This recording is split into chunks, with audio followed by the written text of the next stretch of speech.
Welcome to Leveling Up with Cece. On this edition of Leveling Up with Cece, we're going to be talking about the winter lights in Gaithersburg. Now, I want you guys to really watch this video all the way to the end. It's super important. One, because I'm providing you with tips that you have to know before you go to this drive-through event. And secondly, I've given you all the inside peek at the winter lights. I recorded the entire thing just for you guys, so make sure you watch it all the way to the end, because then I'll also let you know if you should even waste the time and go or not. And you have to know that, because although we're in quarantine, no one has time to waste, okay? So let's jump right into it. My husband and I decided to take the kids to do something fun and exciting, but what can we do? It's socially distanced, we're in quarantine, so what are our options? I went on Google and I happened to find that from now until December 31st, the winter lights in Gaithersburg will be happening. This is a drive-through event that they invite everyone to come to. You can buy tickets online if you're interested, and after you buy tickets, you are then provided with an email full of instructions. So we had a pretty amazing day yesterday. We did a lot together, and we were looking forward to this pretty exciting event that we were supposed to be going to. So because it's winter lights, we made the choice to go at around 6 o'clock at night. So we actually arrived at the event at 6:40. Tip number 1, do not leave at night. This event starts around 5:30, 6 o'clock because it starts when it gets dark. But if you are planning on going, especially when we went, which was on a Saturday, do not go on a Saturday. Worst time to probably go. So do not go on a Saturday, but you get there to Clopper Road and there's a line. Now they did warn you of traffic. And when you first get there, there's even a sign that says, if you are at this point, the event is 2 hours away. Mind you, we were 0.7 miles away from the event, and we were 2 hours away. So tip number 2 would be, make sure you bring snacks and make sure you bring some sort of entertainment, especially if you have small children. That said, for us, 2 hours, we literally did not drive into the event until 9:40. We got there at 6:40. But we did not get 0.7 miles for 3 hours.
You see, that was insanity.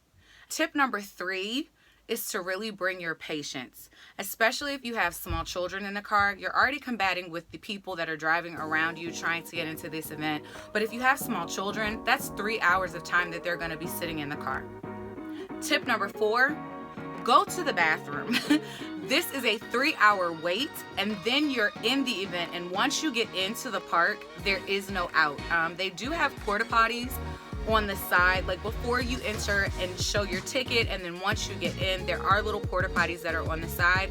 But again, we're in a quarantine, And I don't know if you'd want to go in a porta potty with someone else that you don't know who just came out right before you. So I would just really, really encourage you all to go to the bathroom. It is super, super, super important. My next tip, fill your tank up. Fill it all the way up, because again, the traffic is so incredibly unpredictable. You do not want to get caught and then be on E right before you enter the event. My final tip, Rubies, is to make sure that you pay attention to the pricing. We purchased our tickets online. They do ask that you print them for easier scanning, but you get a little barcode on your cell phone via email once you do the online ordering through that confirmation email that they do send to you. I will say the price was a little different. When you pay online, it was $25, which is probably because of a processing fee, where on site it was about $20. So just pay attention to that. If it matters to you that much, the $5 difference, there is a little difference, but it's not significant. So just pay attention to that. I've given you guys my tips and my thoughts about this event.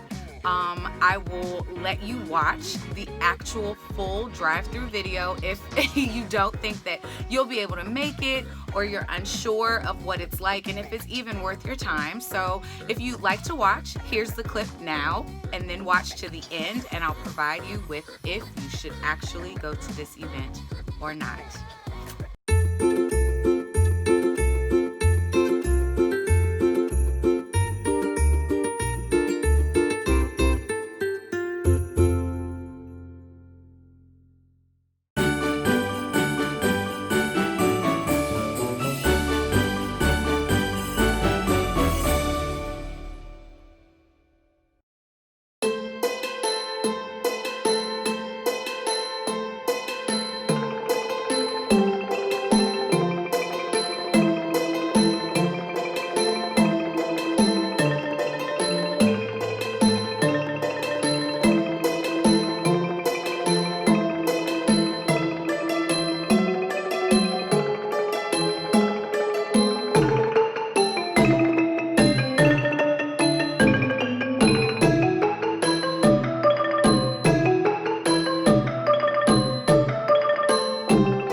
look at the ducky. Yeah. Where? Oh, it's right there.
have gotten an opportunity to see the entire drive-through winter lights in Gaithersburg.